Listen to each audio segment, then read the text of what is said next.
had no idea what I was going to find when I went down to go through the archives for the Duke Parapsychology Laboratory. And most of the 700 boxes contained experiments and letters about the experiments. And since most of the stuff in the boxes with the experiments went over my head, I focused on the correspondence where they talked about what they did. And it was really very interesting because it was the lab scientists and scientists all over the world talking about them and what they meant. But every once in a while, since people all over the country were writing them anytime something strange or unexplained happened, I'd come across a letter that was like an amazing surprise. So I'm going through the letters, and I get this 1949 letter from a priest. And I'm reading it, and I'm thinking, it sounds exactly like The Exorcist. The priest is describing a young boy, and his bed shook whenever he was in it.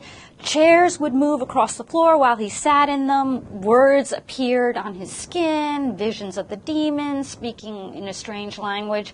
I didn't know at the time that The Exorcist was based actually on a real child, and so I quick Googled, and sure enough, this priest was the priest that the book The Exorcist was based on. Rhine kept up this correspondence with this priest, and what was fascinating about these letters was the priest was not trying to convince Rhine of anything. He just was trying to understand what had happened. He wrote Rhine about one incident that he witnessed himself. The boy was staying at his house one night, and that was just to give him a break from everything that was going on at his home.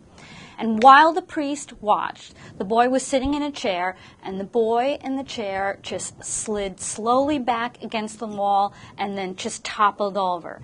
So the priest is writing Rhine because he just had no explanation for this. He didn't believe it was a demon like the family thought, and he had convinced the family to take the boy to see physicians, and all the physicians could not explain this incident. So he was just a man searching for an explanation for something he didn't understand.